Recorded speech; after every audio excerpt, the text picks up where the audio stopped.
I'm Terry Powell, Community Relations Officer at Lawrence Berkeley National Lab.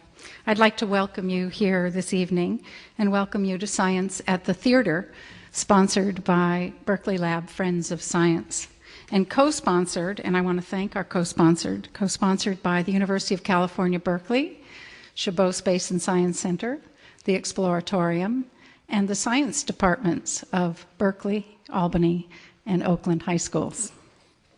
Dr. Stephen Chu received an AB in math and a BS in physics from the University of Rochester in 1970 and completed his PhD in physics at the University of California, Berkeley in 1976. From 1978 to 1987, he worked at Bell Laboratories, where he conducted the research that later led to his 1997 Nobel Prize in Physics, which he shared with Claude Cohen-Tanuji and William Phillips for methods to cool and trap atoms with laser light.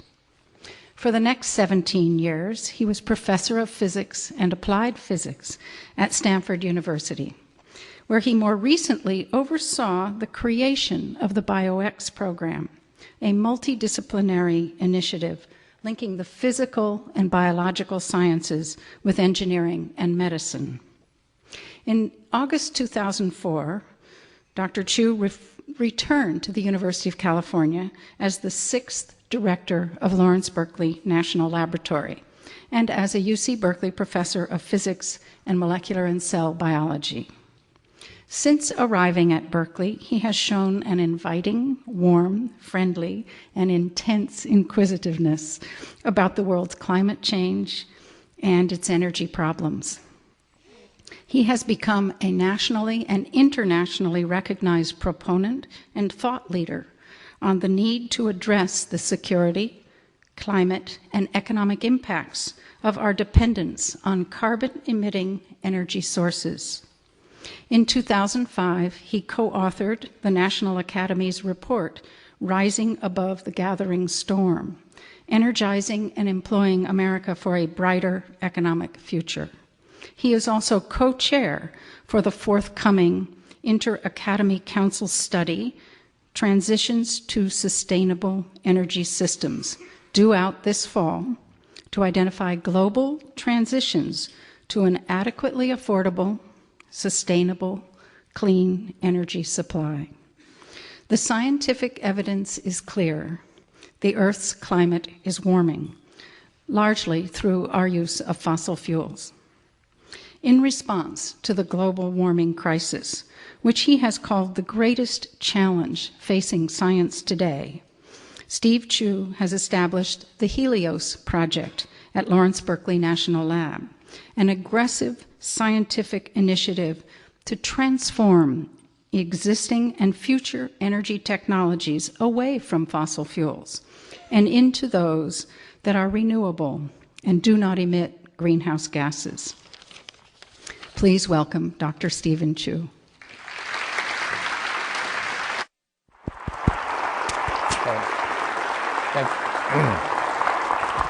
Thank you, Terry. I hope you'll forgive me, I have a bit of a cold, and so I might break out in a coughing rash. The other thing is you must be warned that the extreme right-hand part of my slides doesn't show, I guess, because we're in Berkeley. But, but in any case, I know, it's terrible. So I'm pleased to be here to talk about something I do care about very much.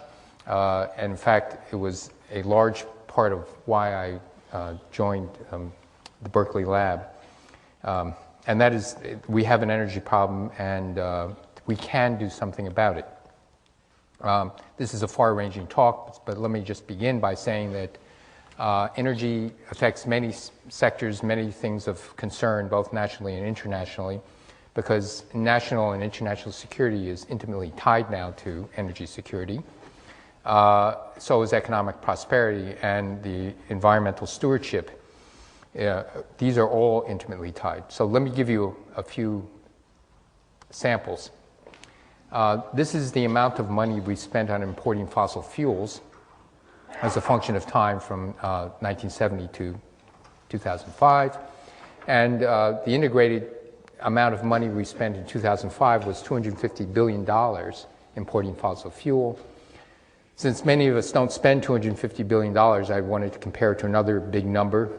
The entire U.S. federal discretionary, that is, you take out Social Security, Medicaid, other things, and the military expenditures, and you're left with $440 billion. So, and projecting forward into the future, it could go up and down, but I think there's wide-scale agreement that 10, 20 years in the future, this number will grow unless we do something about it. So there's an economic issue here. The United States is importing, pushing 60% of its oil from abroad. Let me remind you that as late as 1970, the United States was an oil exporting country and used to be the biggest oil producer in the world. China has also followed in the United States' footsteps, but much more rapidly. So in the early 1990s, it went from oil exporting to oil importing, and now is importing over half of its oil. And so as China develops, as India develops, as other countries develop, there's a headlong clash as to trying to guarantee access to future oil supplies. And this becomes a largely defining issue with regard to geopolitics. So that's another issue we have to be concerned about. The Earth's climate is changing. The last 2006 IPCC report says that it's changing, and it's greater than 90% probable that the change is caused by humans. This is in marked contrast to what happened 15 years ago, where the IPCC said there is no evidence, hard evidence, that any changes we see in climate are due to humans. So it's really been turned around in the last 15 years. What is the basis of this? Let me just give you one snapshot. This is the concentration of greenhouse gases, carbon dioxide, methane, nitrous oxide, going back from the year 1000 to year 2000. And so it's pretty stable, and all of a sudden there are these big upticks. So what's happening? Well, what happened is the beginning of the Industrial Revolution. So if you will buy the fact that this uptick is due to the burning of beginning with coal, but later coal, oil, natural gas, and other fossil fuel sources, that this is human-caused, then you can actually try to parse out what is caused by humans and what is caused by natural effects. For example, solar variations, volcanoes, and other things. So the red line is what we've observed over the last 150 years in terms of average temperature increase in the Earth. And the gray line is, this is circa about year 2000, the best computer models we had. And if you put in all the variations that we knew about that were caused by nature, like volcanoes, which actually causes a cooling, you find that you cannot get the computer model, the gray hash, to actually agree with the observed temperature increase. But if you stick in what I just showed you, the carbon dioxide, nitrous oxide, methane, then you get some reasonable agreement. So it's evidence like this that's highly suggestive that, that what we see is caused by humans. And there are many other things of that nature. Okay, so let's take that there's a reasonably high probability that the climate is changing and that humans caused it. And so what's really important is not that it's changing, but what its future effects will be. And so I'm going to give you a few predictions, but I want also to impress upon you the fact that predictions are, by their very nature, not 100% reliable. And for that, I remind you of what the great American philosopher of the 20th century said about this. That's Yogi Berra. He said many wise things, but the thing that I want to remind you is that predictions are hard to make, especially about the future. And so you warm up by predicting the past. He didn't say that part, but that previous graph I showed you of can you model what actually happened is a prediction of the past.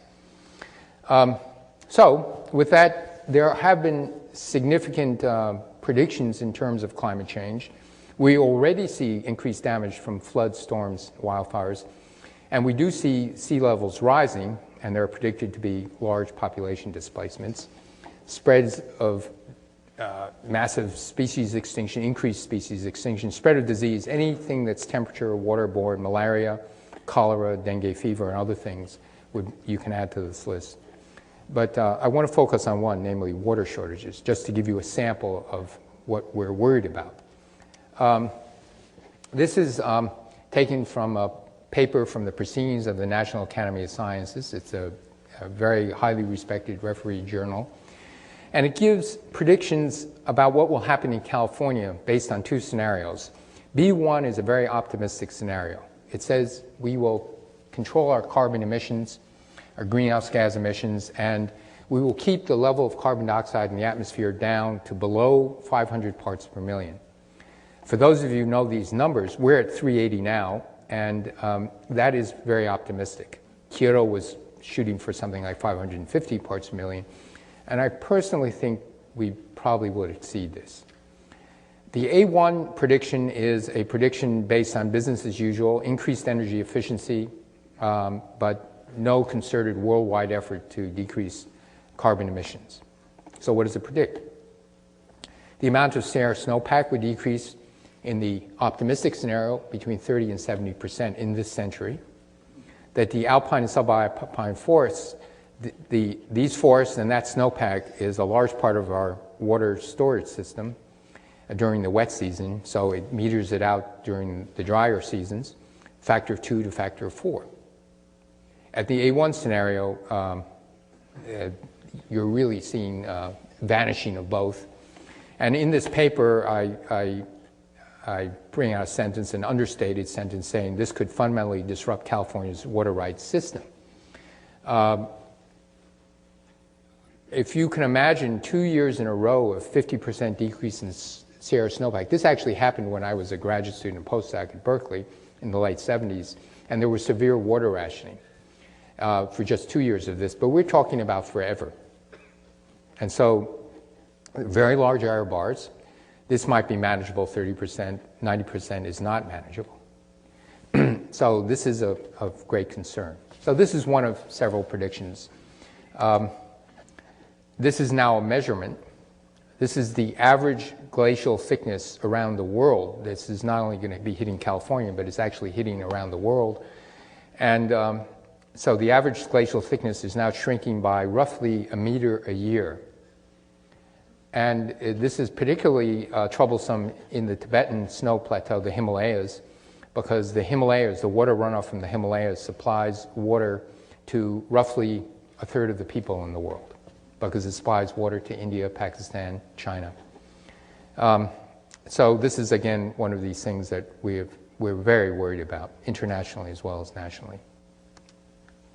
Another thing is that the long-term effects of putting this slug of carbon dioxide into the atmosphere are not well understood. This is one particular model.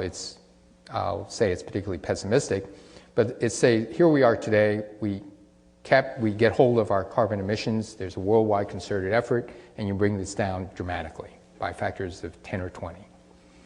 Carbon dioxide, once in the atmosphere, circulates between the land and the oceans, but the amount of carbon dioxide in the atmosphere becomes rather stable, and the natural carbon sequestration that occurs, how fast it will bring back the carbon dioxide before the Industrial Revolution is not known.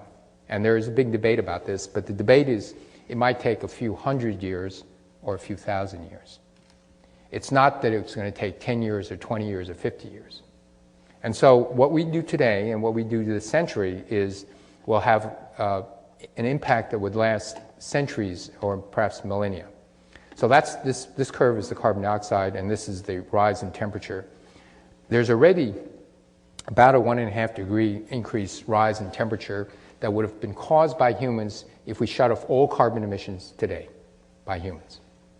And so it's built into the system. And here again you see this continuing increase in the temperature long after the CO2 emissions has declined.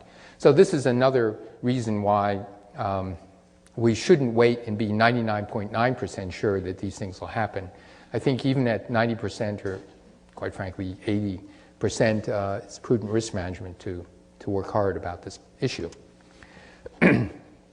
This is a graph of the wealth per person in various countries, and plotted on the y-axis is the energy use. And here in the United States, this is time sequence. We're the energy and wealth leader in the world. Australia is trying to catch us. Canada is also. European countries, Japan, are actually about a factor 2 less in energy consumption per amount of wealth. So this is actually an indication that wealth is not directly proportional to energy consumption. You can be a factor of 2 lower. In fact, many of the EU countries and Japan want to bring this level down by another factor of 2. So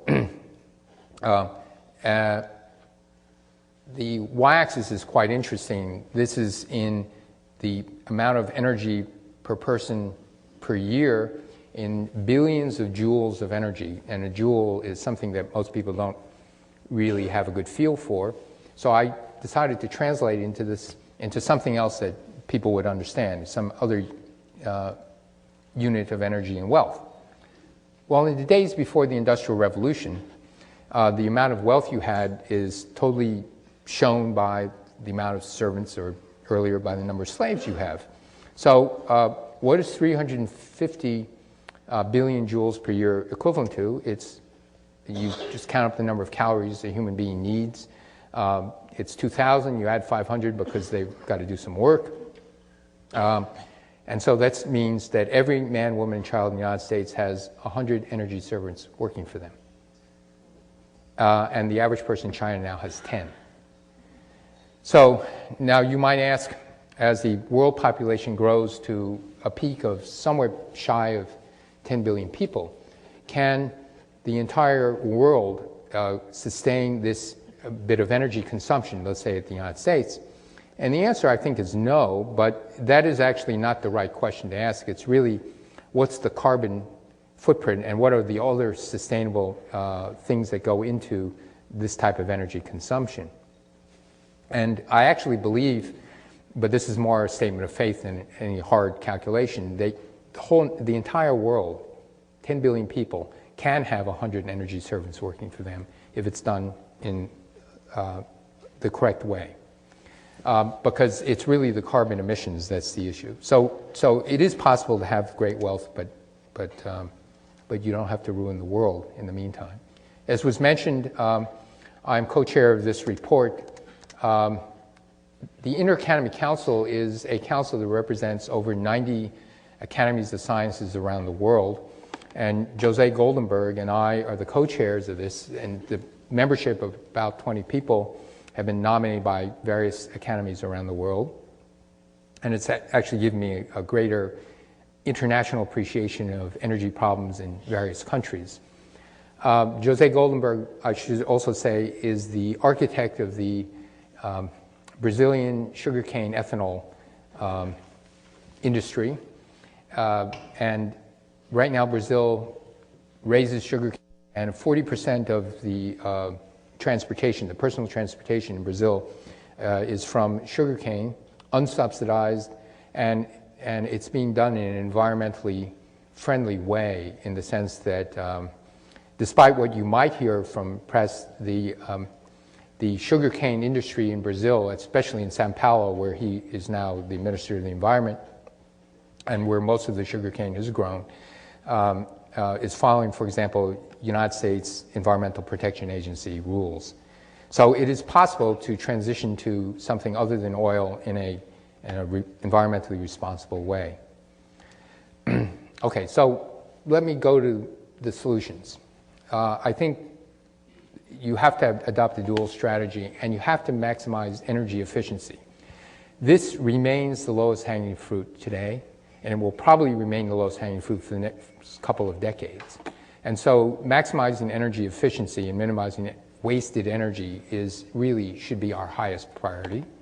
But in the meantime, you can't conserve your way to this solution. You also have to develop new clean sources of energy. So now to the first issue, the Lawrence Berkeley National Lab has been a leader in it. For those of you who don't know where we are, We're in this little hillside overlooking the Berkeley campus. That's our famous stadium. It's a very distinguished laboratory. In its history, 11 employees have been awarded the Nobel Prize, and much more importantly, 9 of them did their work at the laboratory. And today we have roughly 3% of the total membership of the United States National Academy of Sciences. So it's a very, very distinguished laboratory. If you took the employees of the lab and just said they were another research university, and a university comparison is appropriate because there are over 600 students and postdocs, graduate students and postdocs, who are trained at the laboratory each year. We would probably be certainly in the top 10 or 15 universities in the country. California has been a leader in energy conservation. This is the electricity consumption per person in California from 1960 to 2004 or 2. I'm not sure where this one goes, but it's flat until 2005 as well. The rest of the United States, excluding California, would be up here, because California is roughly 10% of the population. So the rest of the United States consumed energy, had an energy increase, electricity increase of 60%. What happened in this time was that a very distinguished high-energy physicist, Art Rosenfeld, he was Enrico Fermi's last student, left high-energy physics in the first oil crisis, in the period of those long gasoline lines, and said, what can I do to help with the energy crisis? So he just simply walked away from high-energy physics and turned his attention to the energy problem. And he found that the best thing he could do was to help California and the United States use energy more wisely. What do I mean by that? This is a very famous slide. This is plotted as a function of time. The energy use in refrigerators climbing into the middle 70s, and then remarkably started to decrease. The size of the refrigerators also climbing, still increasing in proportion to American stomachs. 22 cubic feet is the average refrigerator today. It's asymptotically reaching a plateau because of the size of kitchen doors, but we'll fix that.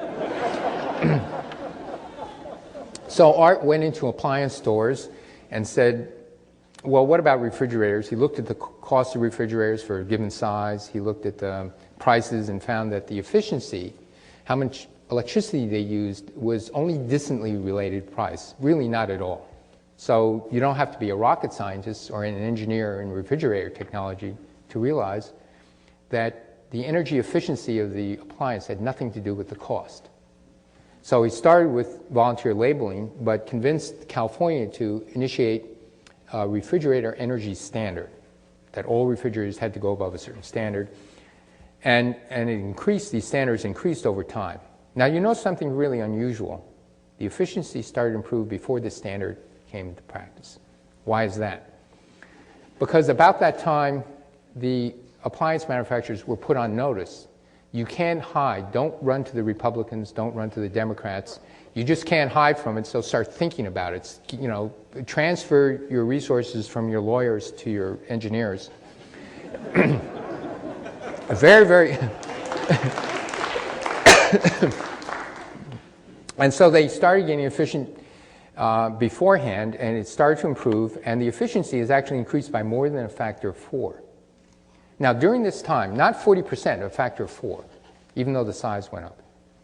Now, during this time, there was all sorts of tales by industry saying the price of refrigerators would zoom through the roof if you did this. There was an initial uptick, but afterwards they got better at engineering, and the price of refrigerators, inflation adjusted, went down by a factor of 2. This is something that actually has played itself over and over again. If there's a regulation that says you have to do something, whether it be putting in seat belts, catalytic converters, clean air for coal plants, clean water, so you have to treat sewage, and industries can't dump raw sewage out into streams. The first tack that the lawyers use, among other things, and the companies use, is it's going to drive the electricity bill up, drive the cost of cars up, everything up. And it repeatedly has been demonstrated that once the engineers start thinking about it, it's actually far less than the original estimates. So I think we should remember that when we hear this again, because you will hear it again. Now, that's just refrigerators, but how big a deal are refrigerators? So if we had the 1974 efficiency, but just now consider all the refrigerators, this is data from 2001, this is the amount of electricity we would have used had the efficiency been flat of 1974 going forward in time. And this is how much we use today in refrigerators. So this is how much electricity we've saved. Okay, compare this to 50 million rooftop installations of PV, all the conventional hydro power in the United States, all the nuclear electricity generation in the United States, which is 20% of all electricity generation in the United States. So just refrigerators and freezers saved 3-4%. It's amazing. And this is also true to a lesser extent. There's only about a little less than a factor 2 improvement in air conditioners and things like that. So in California, the energy savings were divided between these appliance standards that Art Rosenfeld started, building standards, which he also started, higher insulation, double-paned windows, things of that nature. And another remarkable thing that most people don't appreciate, which is estimated to be half the savings, is that the profit motive of utility companies, which are actually privately held, they have to return a profit to shareholders. Before, the profit motive is if you sell more energy, you make more money, and then you pass this on to the shareholders. So there was no system that says to a utility company, why don't you preach energy conservation? And so the state of California separated that profit motive from the utility companies, and it has been remarkable. That's why PG&E and Southern Edison in the South are the biggest profits or biggest expounders, if you will, of energy conservation. The cost of an energy audit or any energy conservation measure they put in place can be passed on to consumers. And so they were actually encouraged to do this, and it worked wonders. We're the only state in the country that does this. Other states are beginning to do this, but it's amazing. This program has been going on for 17 years, and it's been widely successful based on what we just saw. That's why we are the leader in energy conservation in terms of electricity. Okay, so let me go to the supply side of the energy problem. Now, we have lots of fossil fuel. That's really both good and bad news. We won't run out of energy, but there's enough carbon in the ground to really cook us. Coal is my worst nightmare. Carbon emission in the next 30 years is predicted in the current forecast we'll be adding 3 times the amount of carbon dioxide in the previous history of all humanity if we continue on our present course. And there is abundant fossil fuel energy in these various forms. It's hard to really say. For example, in coal, it's so plentiful, there's no serious exploration for it. And coal is the default option in the US, China, and India. And why is that? It's also the default option of Russia. It's because 2/3 of the coal supply is in these countries. Now, so what's going on? Well, China is now embarked on a program to be building about a half a gigawatt to a gigawatt coal plant a week. United States, it's hard to say what the United States is doing, but if you believe the numbers in the New York Times and other papers, there are about 140, 150 applications for coal plants that have been applied for in the United States today. New coal plants. And let's assume that you don't apply for a coal plant to build a new coal plant unless you intend to build it in the next 3 years. So the United States is on a path that's also roughly 1 a week. It could be a little bit less. It could be 1 every 10 days because not all those plants would be built. So we're also on this path. And that is the default option. It is also the default option of India, Russia wants to go to coal because it uses its natural gas and oil as hard currency to keep its economy, or to restore its economy, really. So this is what we're seeing today. This is the default option that we are currently doing. It's not that we're going to head for this, we are doing it. There is a possibility that we could take the coal, gasify it, turn that gasification into a stream of hydrogen and CO2, pump the CO2 at very high pressures deep underground into this layer of, this is an underground salt water table. And so the idea is many thousands of times the atmospheric pressure, CO2 will be pumped down here. It initially displaces the salt water, but eventually the carbon dioxide dissolves in the salt water, and finally it diffuses to where you form little droplets of salty, impregnated carbon dioxide water around little grains. And at that point, it's very, very secure, it's believed to be, because little microcapillary action will prevent it from being released. But there is a possibility, and this is of some concern, that in its initial state as a big bubble of gas, it might find its way to the surface, or in its state as a CO2 impregnated salt water, it's more acid, and it could also form some cracks. So the issue here is, and actually not the cost of converting the coal to a stream of hydrogen and CO2 and pumping it underground. That would probably increase the power bill by as much as 25%. That's what a carbon price of $3 or $4 a ton would be equivalent to. But there's an unknown cost in that if this faces legal challenges, why would there be a legal challenge? Because there would be people who say, I don't want this done in my backyard, because if the carbon dioxide ever does bubble to the surface, it could actually kill people. 10% carbon dioxide is lethal. And so that's one of the issues. We are doing research in this sequestration, both at the lab and worldwide, but at a very small level, equivalent of a few million tons of carbon per year. And we have to go to several billion tons of carbon per year before it becomes a 10% effect. So it's a sort of a research development issue. So I think we have to do this if we're going to go forward with coal, but it's not a guarantee that we have a solution with coal. What about oil substitutes? Well, many of you may know that there are tar sands in Alberta, Canada, that if you use natural gas and you heat up steam and inject it deep into the ground, you can release some of these tar sands. This is a Google.Earth picture of one of these such pits, open pit mining in Alberta, Canada. This is the scale 5 miles. These are lakes and holding ponds.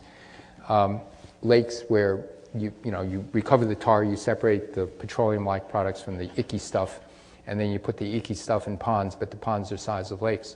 What's a little scary about this is that so far there's no requirement that these companies put aside money for restoration of the environment. The other thing is that for every 4 units of energy you get out in the form of petroleum-like products, you're putting in 1 unit of energy, and so it's also much more highly polluting than conventional oil. So a lot of these things you can find in Google.Earth. Let me briefly talk about fission. I know it's dangerous to talk about nuclear fission at Berkeley, but because there are waste and nuclear proliferation issues that are not completely solved. I'll be very honest about that. But the waste, let me just take one, the waste issue, and compare it to coal. The requirements of long-term nuclear waste storage are that it's a very, very small fraction, I think it's like 5 or 10% of background in very remote areas. But, and so this is, let's say in Yucca Mountain, where in perhaps a couple 100,000 years, there might be a leak out that could be like 10% of background. Actually, burning coal releases radioactivity. It also releases sulfur dioxide, nitrous oxide, mercury, particulate matter, all sorts of things. By the way, those first things, the the sulfur dioxide, the nitrous oxide, the mercury, the particulate matter are far more deadly than what I'm about to talk about. But coal plants release much more radioactivity than a nuclear plant, about 100 times more. And it's because of the trapped uranium, thorium, and other materials. That estimate of 100 times more is assuming that 99.5% of all the fly ash that's released is actually captured and not released into the atmosphere. That fly ash actually finds its way into the system as well, but I'm discounting that. And so, but if you include the mining, fuel processing, and everything else, it's still 1/4 of coal radioactive emissions, but we don't actually know what the total radiation exposure is to all the stuff from coal burning. So again, coal is my worst nightmare. So if you're concerned about radiation, coal might be worse than a nuclear reactor.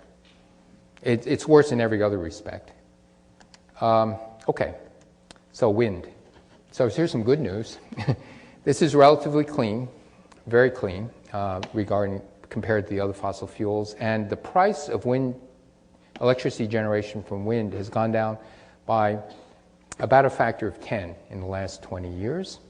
These are engineering marvels. The biggest wind generators today have a capacity of 3 million watts generation. The wingspan is the size of a 747.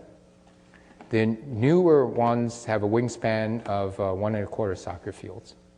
So these are huge things, and they're actually competitive with natural gas-fired plants. Actually, that in itself isn't that good because we don't build natural gas-fired plants anymore. We build cogen plants of generating both electricity and heat with using natural gas, but the price of natural gas has gone up so much that's why we're defaulting very rapidly to coal. So this is a good thing. A not so good thing is that wind is transient and we have no method for storing electricity. So either you use it or lose it. And the other not so good thing, or good thing depending on your point of view, is that the best wind sites in black and dark blue are where there are not many people. And so you have to transport this energy across great distances. Now, I should tell you an anecdote, and I don't know if I had anything to do with this, but it's a story where I was giving some advice to the Secretary of Treasury and the head of the Economic Council, Al Hubbard, and Secretary Paulson, who are actually very strong conservation advocates within the administration. And it was a little thing of 4 or 5 people. The Secretary of Energy, Bodman, was there, and we were in this little small room. And I was supposed to be briefing them on biofuels, but I made some mention of electricity transmission, that all transient sources of electricity, like wind and solar energy, would become much more valuable if you can transport the electricity over great distances. But we have no interstate transmission system for electricity. We have a local grid, just as we have a local road that takes us from New York to Chicago. But until there was an interstate highway system, we didn't have an interstate system. Why? Because Chicago and New York taxpayers didn't want to pay for roads that connected across states. And I said the magic word to Paulson. I said, and you know what? It won't cost the taxpayers anything. And he really got interested. And I said, all you have to do is let the utility, the burden of putting transmission lines used to fall strict on the shoulders of utility companies. And I said, why not share the load so that the energy users would also have to pony up for that? Just as the trucking industry and the automotive users ponied up for the money that paid for the interstate highway system. And last week I actually read in the papers that that's happening. Unfortunately, it means that your electricity bill might go up 1/10 of a cent per kilowatt hour, maybe less. But that means that people in various states who import electricity from afar actually will start to pay for some of this. And so in that circumstance, we could see a long-distance efficient electricity transmission line.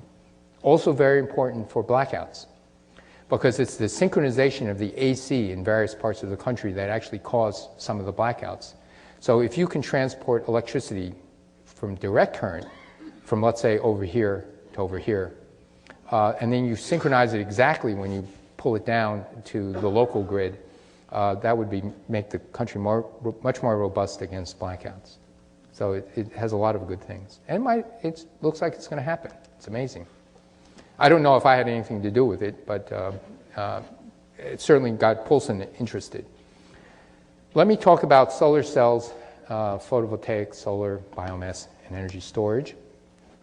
As was mentioned by Terry Powell, when I took the job about 2 3/4 years ago to become director of Berkeley Lab, part of the intent was to see if I could get some of the very best basic scientists to be interested in turning their attention to harnessing the sun's energy and converting the solar energy into various forms of energy like electricity.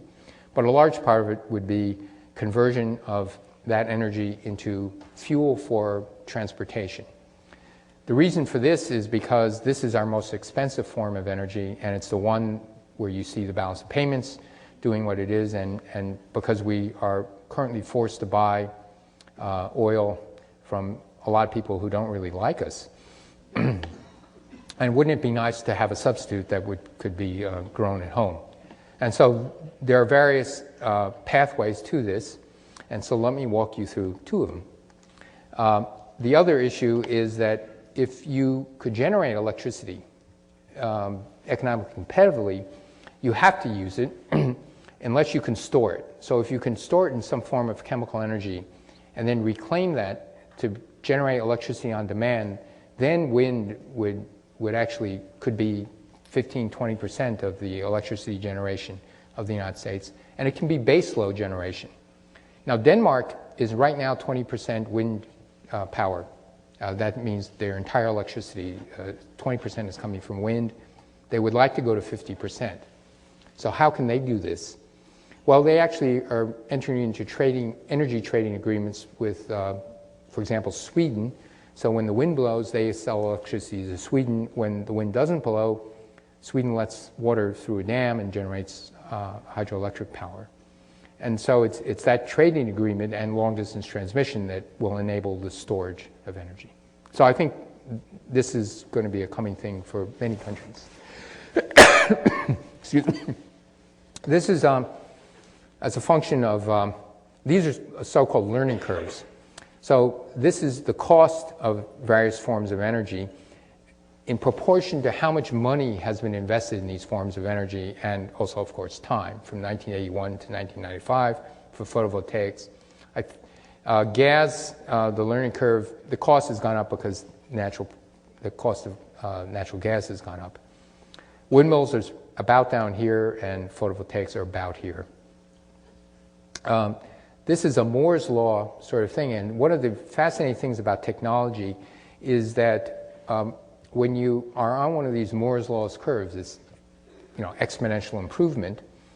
The slope is it could be faster, it could be slow, but once you're on these things, if you stay on this the same technology, it's very rare that you get off. The only way you get off is if it plateaus.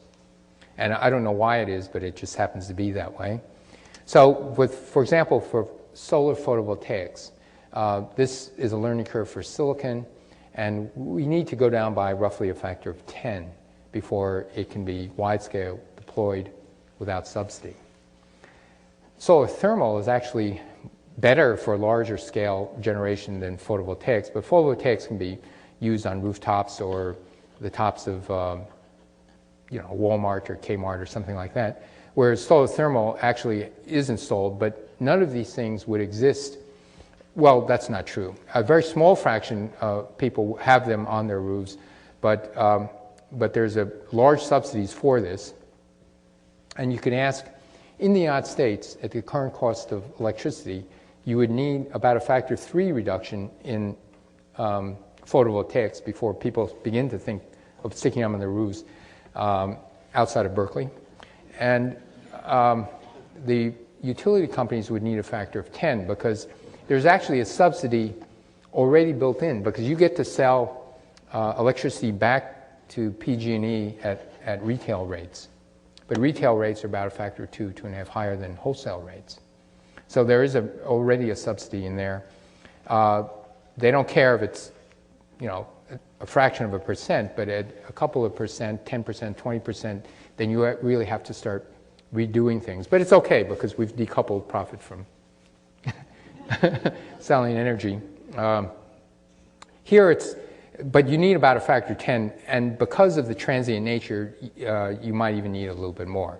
Because wind, as I said before, is actually comparable to cogen gas, but it's still discounted by utility companies by roughly a factor of 2 because of its transient nature.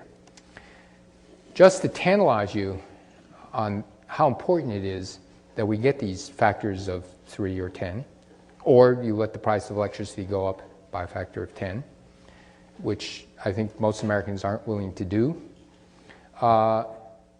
You only need 0.2 to 0.3% of the world's desert to generate all the electricity needs at 20% efficiency. So, so the world's desert, it's actually not that unsightly compared to just desert. So, this is something that's out there in front of us as a challenge to scientists and technologists. This is one example. I'm sorry to get technical, but this is one of many very good ideas that have come out of the Berkeley lab and are current proposals for government funding. This is a little nanoparticle. You can think of it as a kind of a big, gigantic molecule. And in this big, gigantic molecule, light hits it in the form of a quanta of light, creates an electron and another hole, an absence of electron called a hole. So the electrons go one way, the hole goes the other way. And so this gigantic molecule actually separates these two charges. And if one can develop a way to increase the conductivity and make a good electrical connection between the ends of this nanoparticle and these electrodes, one can, in principle, make a very efficient photovoltaic cell using wet chemistry, not too rare elements, and these are very, very thin layers of the scale 50 or 100, 500,000 atoms. So now, if ideas like this work, it could transform the industry.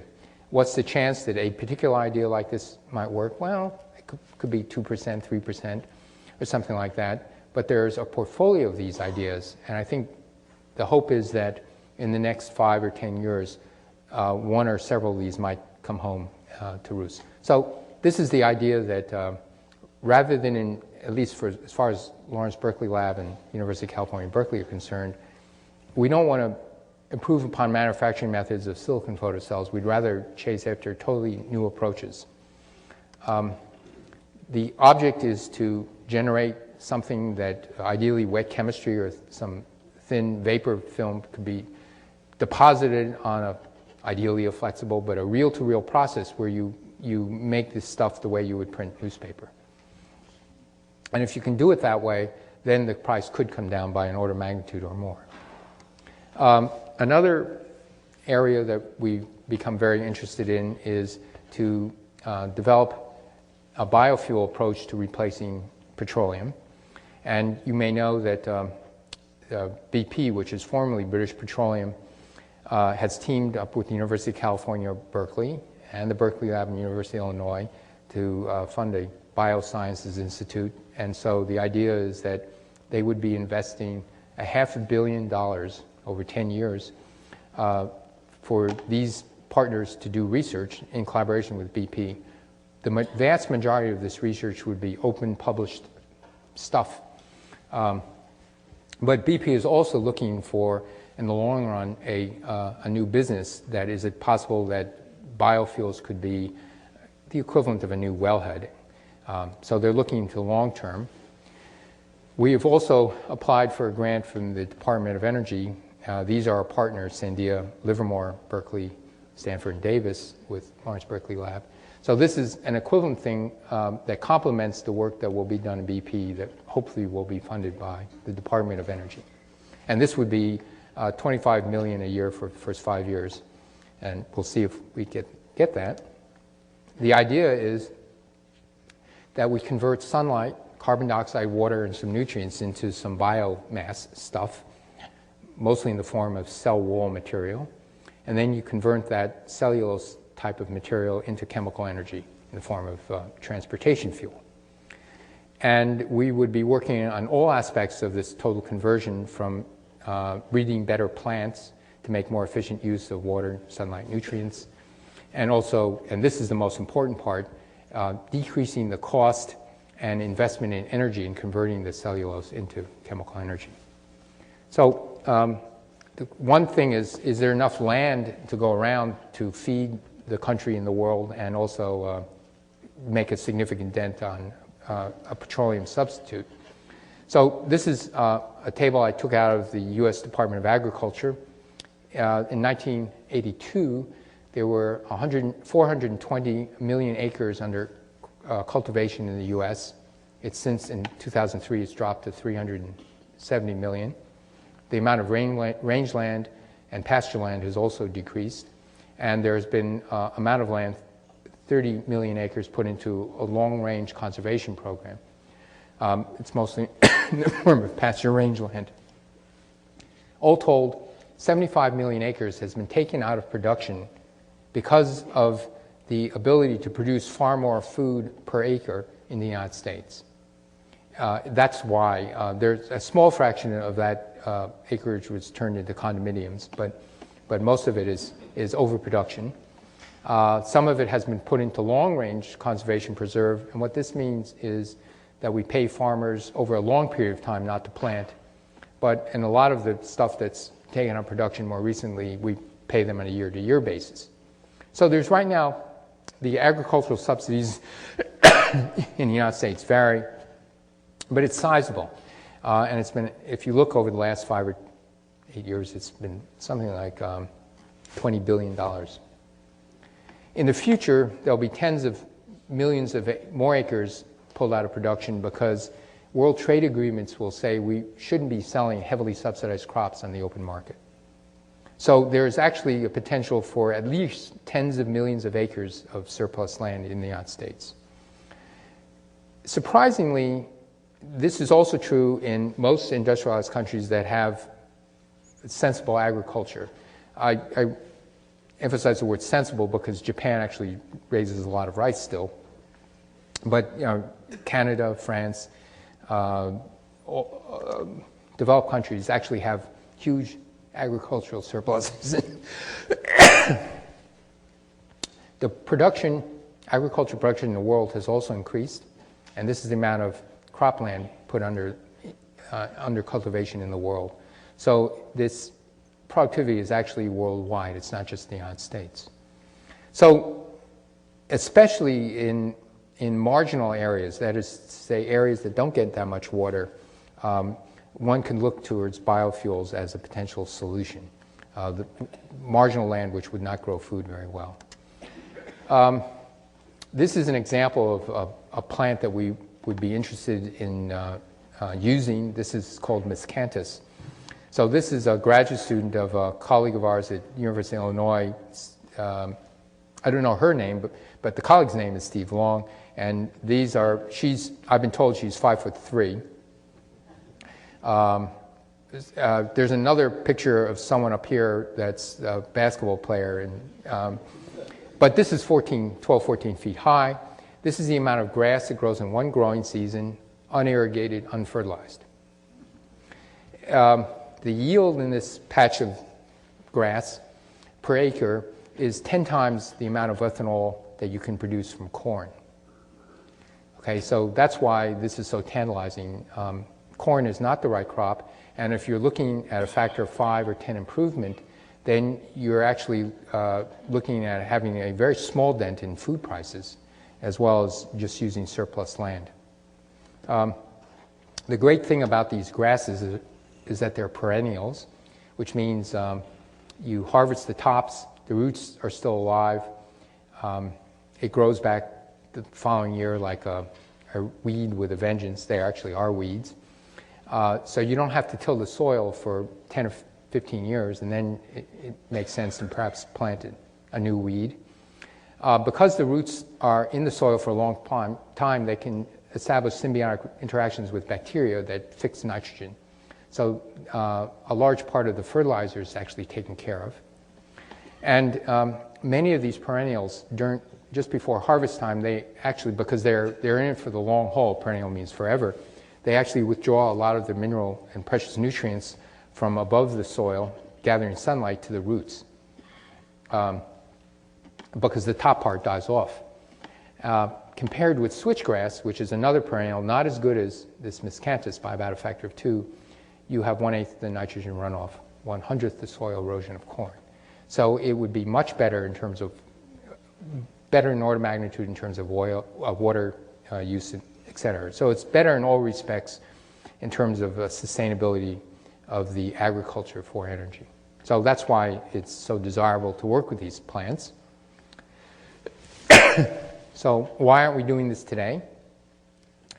Well, it's because if you look at what these plants are made of, it's made of cellulose and hemicellulose. These are long chains of sugars, and you see that a large fraction of these sugars that we know how to convert into ethanol.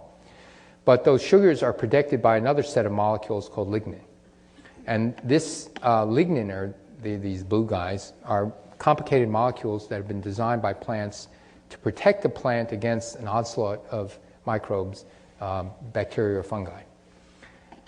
We already know that if we alter the genetic makeup of the lignin, there's different types of lignin, you can recover twice as much sugar. We can probably design, or very likely design, lignin that's easier to break down and other things. So, but in the short term, this essentially unimproved weed is great. It's already a factor of 5 or 10 better than corn. I should say that the lignin does such a good job of protecting plants that some of it, even after the plant dies, some of it gets fossilized. And it's believed, this is time, going back hundreds of millions of years, that 310 million years ago, some entrepreneurial plant invented lignin that spread, and that was the beginning of coal deposits. And it protected the plant so well that it could, very small fraction of it could be fossilized. And so I've been told also, I'm not an expert in this by any means, but oil actually degrades in high temperatures and pressure. And so you see this kind of decay curve of oil. This could be noise. I'm not really sure what's going on here.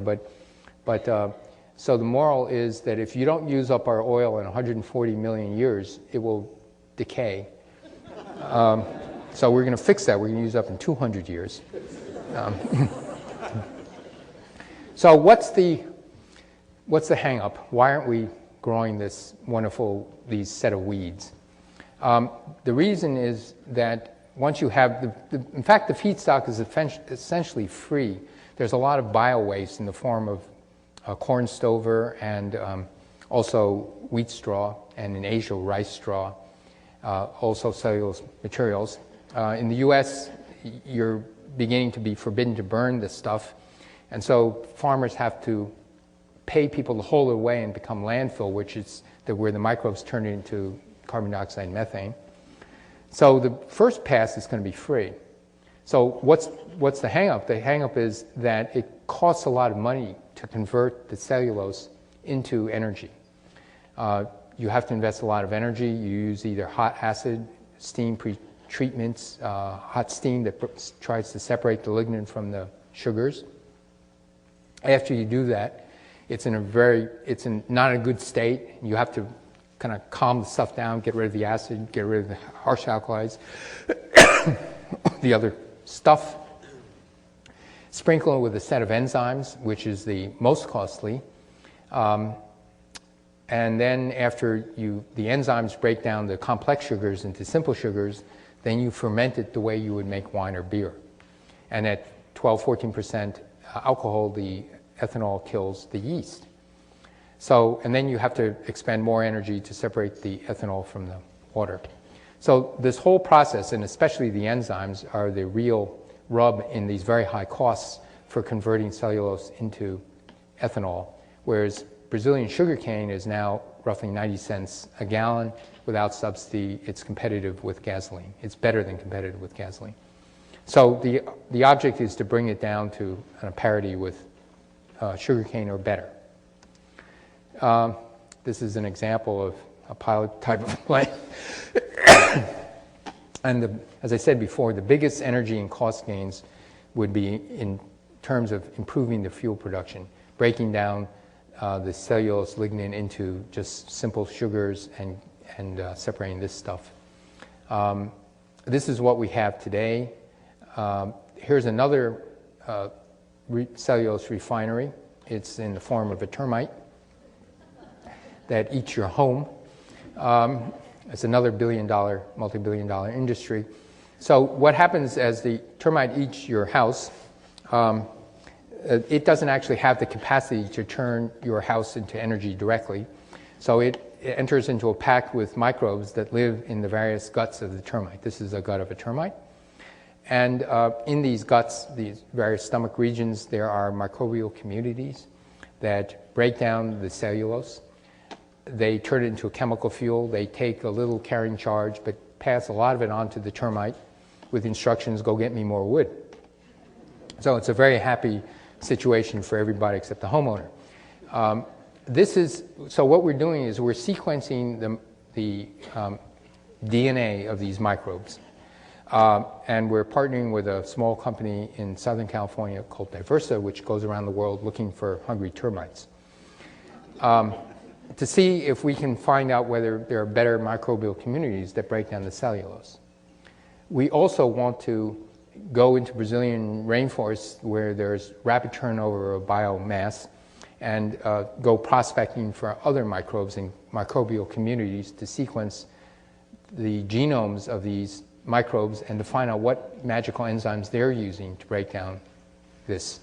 And so the idea is you use the modern biology methods to see if we can replicate this or even improve upon it. So we're looking for better enzymes, in fact, ultimately microbes that will take a slight carrying charge and pass the rest on to us, except without the termite. This field is called synthetic biology, where you're going to put into the microbes not just one gene, but a set of genes. It's an extension of the kind of biology used to create many of today's drugs in companies like Genentech. There was a cure for malaria found in an extract of a plant grown in Asia called artemisinin. And Jay Kiesling, who's the Division Director of Physical Biosciences at Berkeley Lab and also a professor of chemical engineering and chemistry at Berkeley, has taught E. coli how to produce this artemisinin precursor. So these are little bugs that a lot of the pharmaceutical companies also use to produce drugs. But there's a pathway and a set of proteins that he's induced to make these guys produce this drug. This is a very important issue because malaria kills about 1.5 million people a year. It was anticipated that would increase rapidly because the protozoa that transmits the malaria from person to person has become resistant to quinine-based drugs. That's Jay Kiesling, just in case you want to see him walking around the streets. This work has got the attention of the Gates Foundation, and so the Gates Foundation has invested $42 million to help Jay finish up the work in his lab and to begin a new startup company. These are the milestones for this new startup company. These are the arrows are when they met the milestones. They're on schedule, on target, and they hope to deliver a cure for this malaria at 20 cents a cure. The startup company, the contract of the startup company was it would have to develop this and supply it to One World Health, which would distribute it at cost. But what's in it for the startup company is any intellectual know-how that they gained along the way, they can keep as their own. And if they can apply it to anything else, that's their business. So Amyris has got its first round of venture capital funding because the bugs that make this drug can also be used potentially to make a biofuel. And so this is one pathway where you want a replacement for yeast. So something that munches on either simple or even complex sugars, and it creates a biofuel directly, and ideally one that self-separates from water, like oil and water don't mix. And so that's one of the hopes, is that this type of technology can be useful for that. This is an aerial view of our lab, a very recent picture. Here's our famous stadium. And this is, oops, I just made this slide, and it's, the heck with it. This little circle should be down in this bare patch of grass.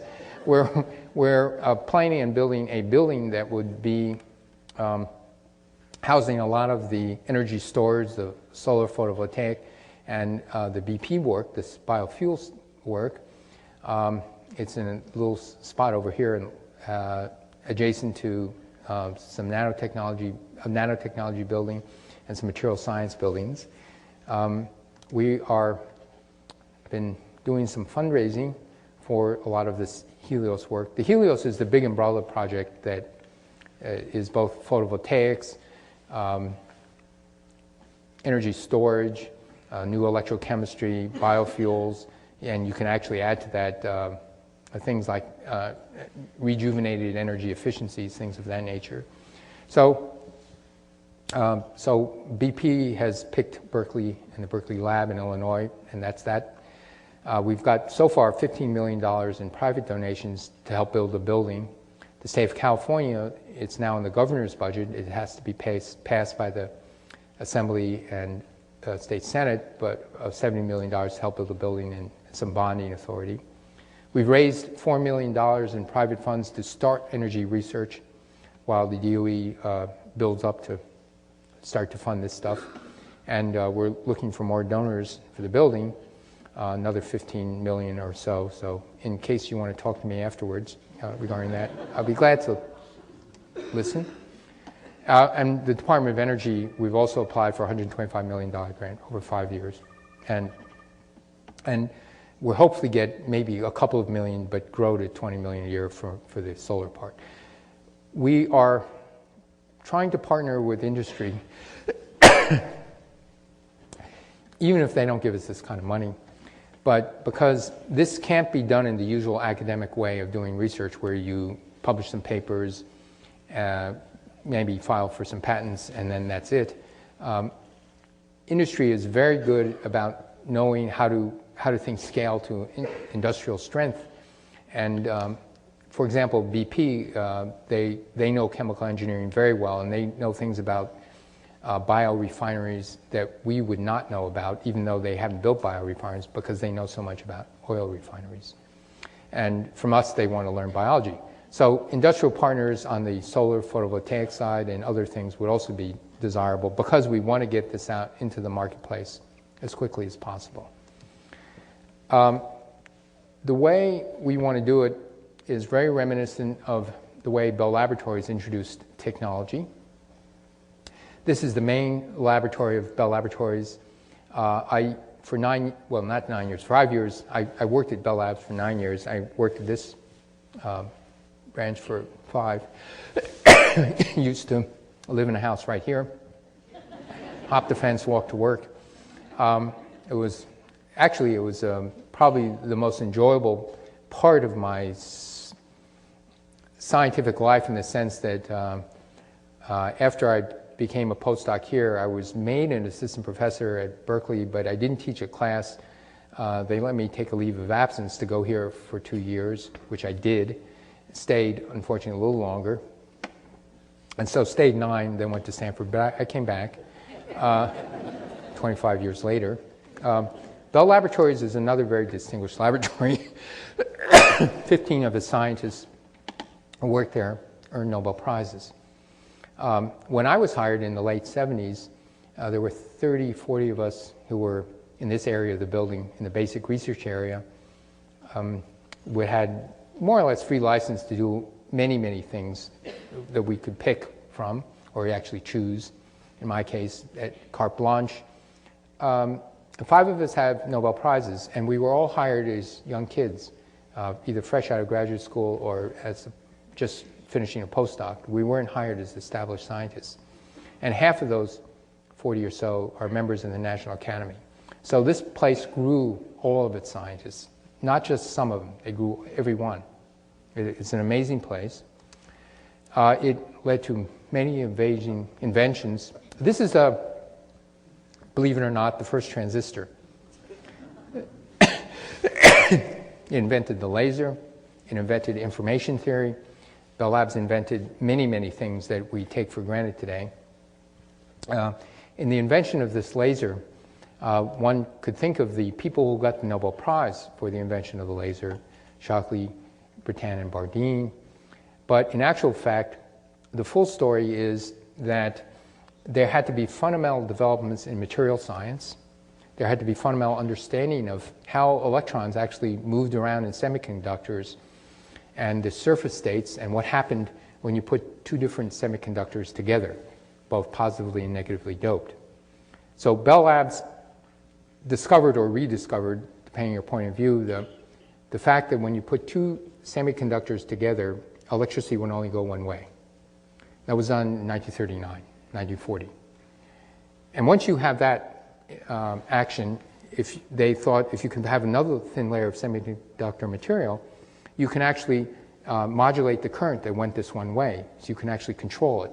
So by a little input in this third thing, you can actually make an amplifier or an electronic switch, just as you had with a diode vacuum tube or a triode vacuum tube. And so they set about, say, we need this because the vacuum tube is not going to be, in the future, it's not going to satisfy our needs for long-distance transmission, amplification, and switching. It took them 9 years from the time they discovered its diode action by the time they announced the invention of the transistor. This would not have been done that fast in academic research. And in those 9 years and the following 10 years, they laid a lot of the foundations of the semiconductor industry, the theoretical foundations that saw us through the rest of that century. So it's that kind of work that we need to do in the energy domain in these various areas. Berkeley Lab actually has a tradition of putting together teams of brilliant scientists. This is an early picture of Ernest Lawrence, the founder of Berkeley Lab, with some of his colleagues. And the first 5 of his colleagues, all young people, the first 5 people got Nobel Prizes, and you might recognize some of the others. And if you were a physicist, you would recognize 95% of these people. Now, this idea of team science, of brilliant genius actually working together, is a tradition that's continued in high-energy physics at the Berkeley Lab. For example, this last year's Nobel Prize in Physics awarded to George Smoot and John Mather. George came to Berkeley Space Science Center and then LBNL as a young postdoc and became the leader of this team that helped earn the Nobel Prize when he was about 31, 32. And a similar discovery of, similar in the sense of great importance, was led by Saul Perlmutter, who discovered that after the Big Bang birth of the observable universe, the stuff is receding, but since all matter and energy gravitationally attract, you expect as the stuff expands, it slows up because there's forces pulling it back together again. And what Saul found when he tried to measure this expansion more accurately is it wasn't slowing up, it got the wrong sign, it was speeding up. No matter or energy would ever make it speed up. He wisely called this dark energy because it was funded by the Department of Energy. And in 2006, he got $1 million prize, shared $1 million prize, one short prize and an Italian prize alone. So these teams are part of the DNA. Again, he led this team in his early 30s. So if you look at Bell Laboratories, or if you look at other multidisciplinary projects, from the Manhattan Project to the invention of radar to a lot of things, you find that they shared a lot of things, that individual genius is nurtured, but those individuals were really encouraged to form very quickly a team to rapidly exploit an idea that could go, so they can go much faster beyond just the workings of a single principal investigator. Then in order to do this, the managers, if you will, it's better that people like Oppenheimer or Fermi and others were the managers, because they can actually say, okay, this is a great idea, we can put our resources there. And so it is very important that the managers actually be good scientists, and that you actually begin to back the people. You don't back the idea. The reason you want to back people is because if they're really good, they will attack the hardest problems first, and so failure is expected, but you fail fast and you get on with it and you try the next good idea, or there's be a list of ideas. And this again is unlike most academic funding, where you have to have a steady stream of publishable things so you can get funded in the next round. So survival dictates that you be more conservative, but if it's managed in this way, maybe we can get to the answer more quickly. So this is the idea that we're going to have going forward in this energy research in the various areas, biofuels, photovoltaics, and others. I think it's important. We would like to keep the climate more or less the same, especially in the Bay Area, and we'd also like to keep some of the lights on. So thank you.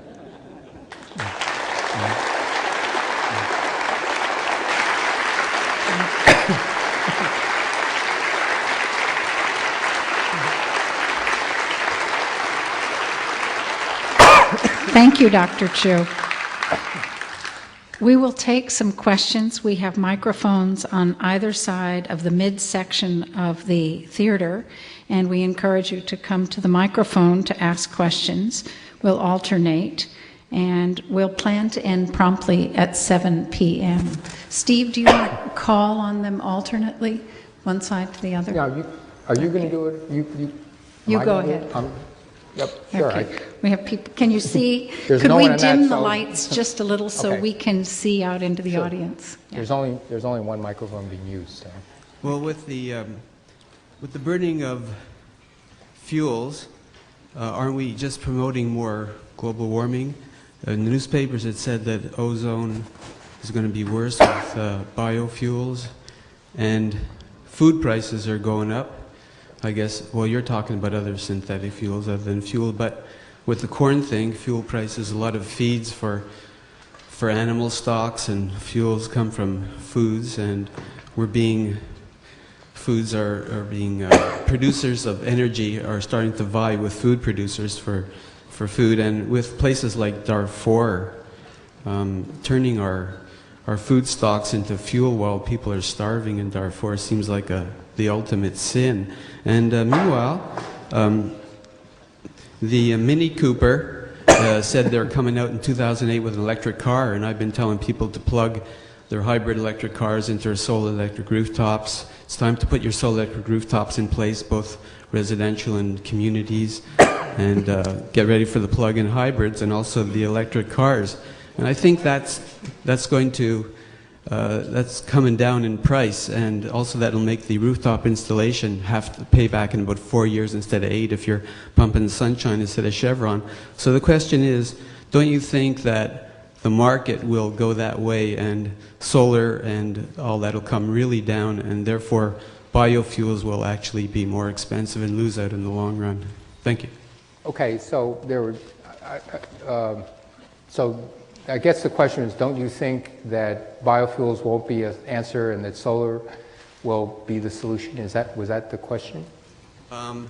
Well, in the long run, I think if we place solar panels on every rooftop in California, and also solar in the desert, these solar intensive generation plants, that yes, it will eventually solve the problem. Let me make a few remarks. First, the reason people in the world are starving actually has not that much to do with the world ability to produce food. It has to do with economic and wealth distribution. Okay, and so that's point number one. Point number two is that I got to see this firsthand by survey on this International Committee for Energy. There are a lot of people in Africa, India, and other places where they want to use a lot of marginal land, or land that is now not being used for anything, that's being picked over by essentially children, scavenging for fuel to cook and to heat, where they would like to produce something that grows on very little water and no fertilizer, so they can substitute for this foraging where the land has actually been picked clean.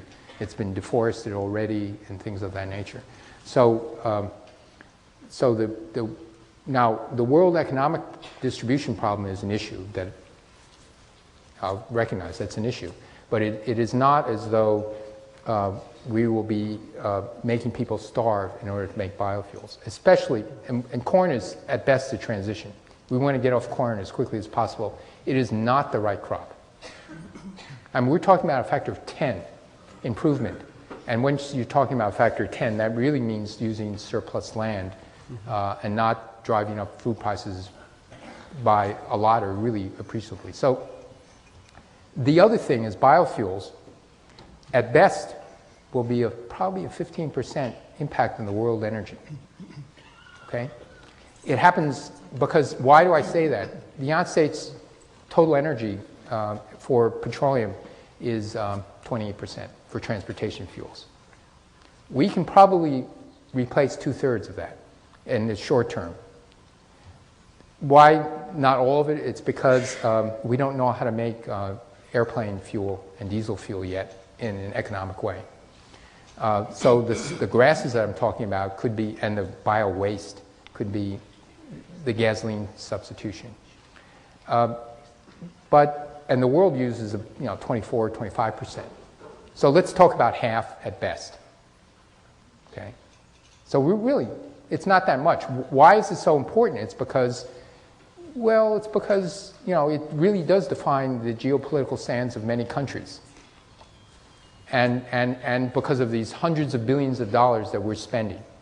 So, but I also outlined baseload electricity generation as even a higher priority for the world. And so it's not that we're only working on biofuels. We would love it if the federal government or some gazillionaire out there would give us money to do all these other things that we've outlined, and we're busily trying to convince the federal government to do this. So electricity generation is very, very different than petroleum use. We don't use petroleum anymore for generating electricity. It's just too valuable. It's used for transportation and plastics. And we can get substitutes for those. So I think in the long run, I think we will have a solution. But it better be in the shorter run.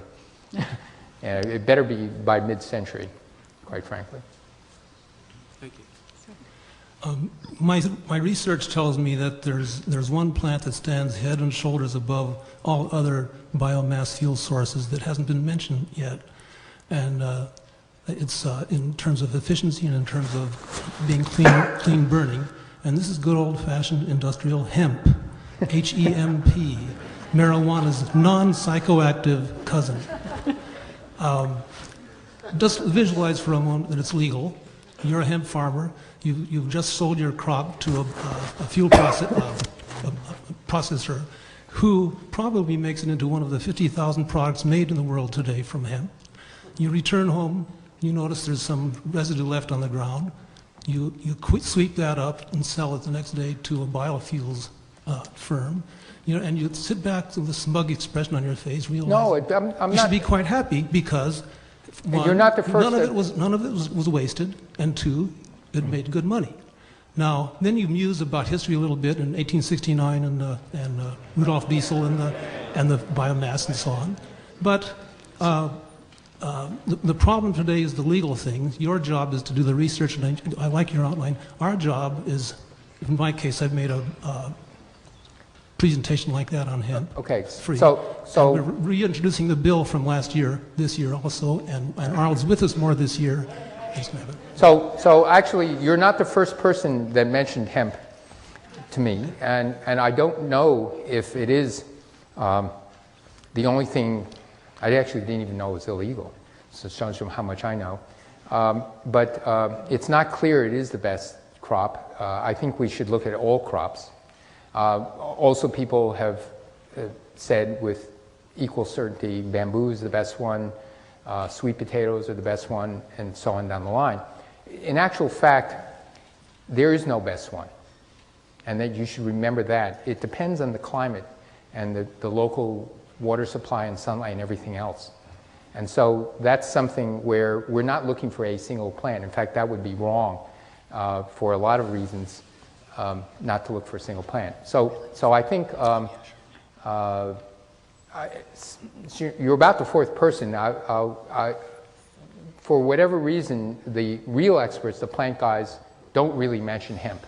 And I don't think, but I'll go and prod them some more as to whether it's only because it's illegal. There may be other situations. So you know, it's not. I was smiling because it was about the fourth time it was mentioned that hemp was the answer, and you know, it may be the answer. Are you on? Come around the other side, then we'll take you over there. Hit it harder. I think I could talk. Okay. I've read in a Department of News, Department of Energy news website that plug-in hybrid energy vehicles could be used widely while being plugged in at an off-peak time. So, what are the sort of perspectives and limitations on those, in your point of view? I think plug-in hybrids are great. And the only thing that's keeping them now is just the battery technology is not quite there. It's just like solar photovoltaics are great. The only thing keeping them there now is that the cost issue is not there yet.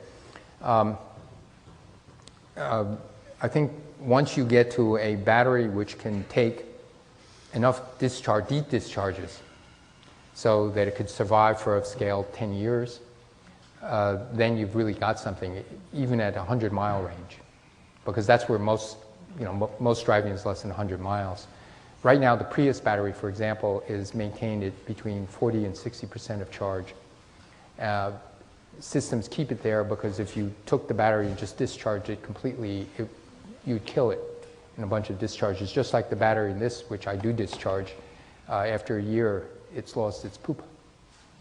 So you don't want to do this for $5,000, $10,000 worth of batteries. After 1 year, you can only go 30 miles. So there are possibilities.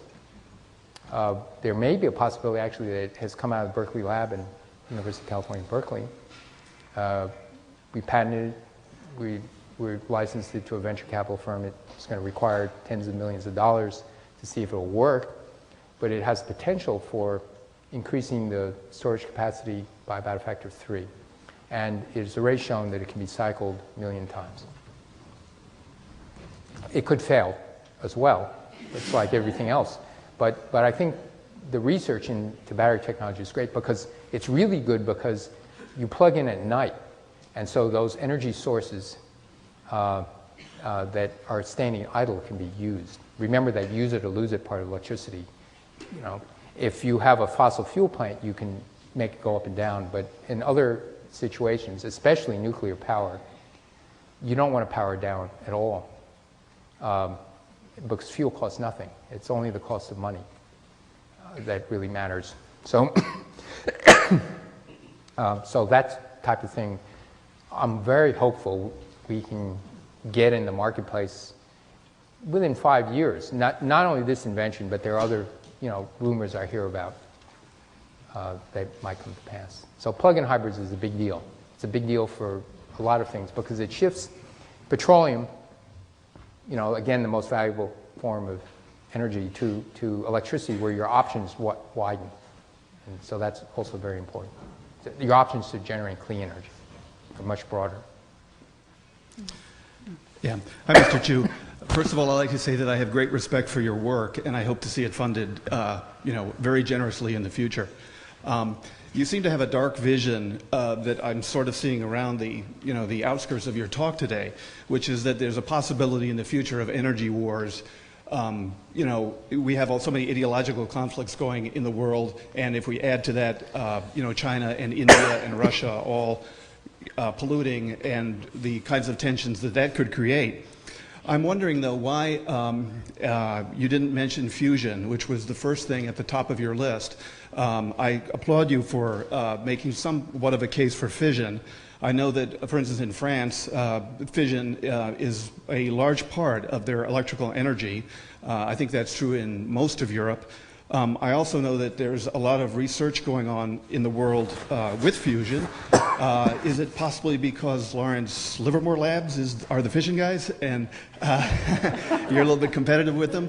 But No. Make the case, if you would, for fission. I know that out at Livermore they have the 192 lasers focused on the chamber out there, and unfortunately, I think, is it not true that they use it more for weapons work than they do for energy work?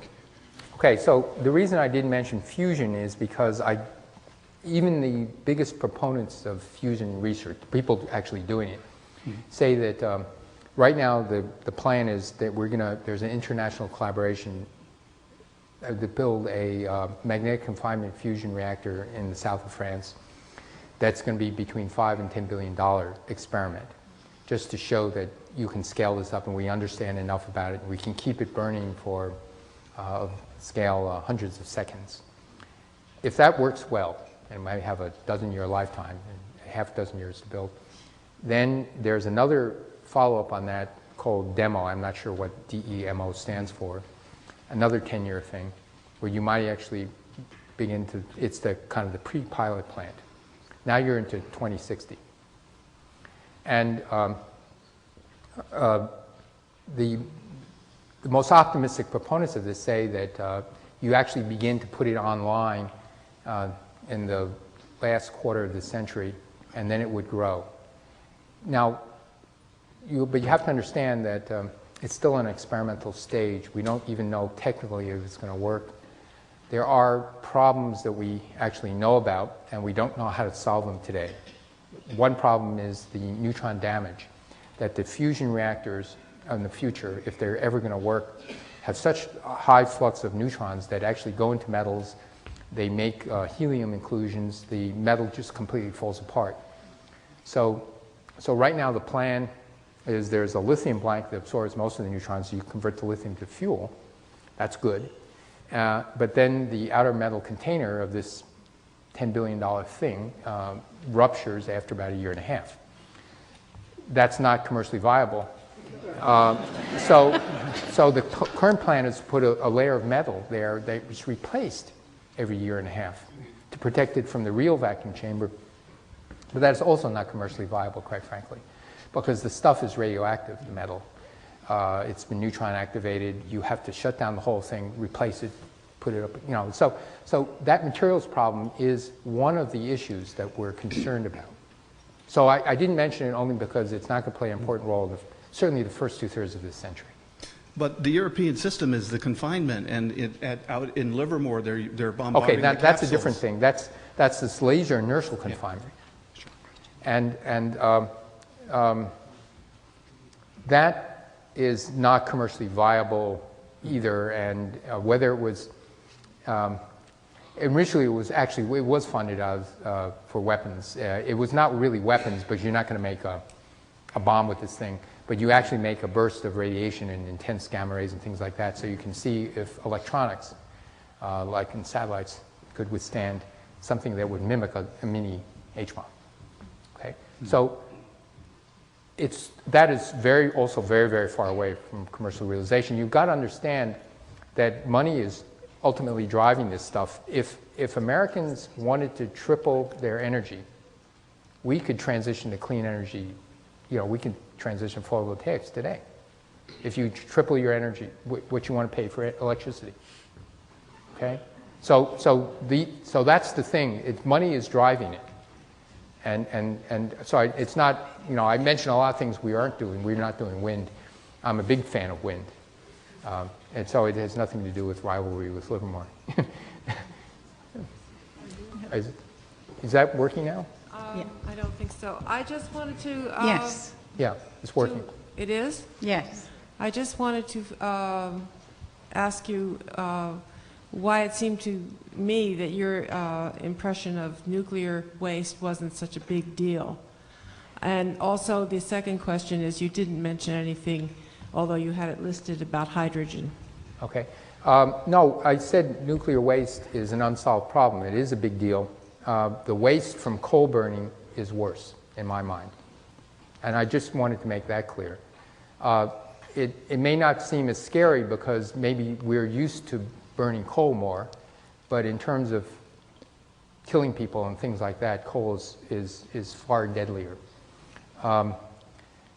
There is a possibility for greatly reducing the waste of nuclear fission by having a small fraction, about 20-25% of the fission reactors use a fast spectrum, high energy neutrons.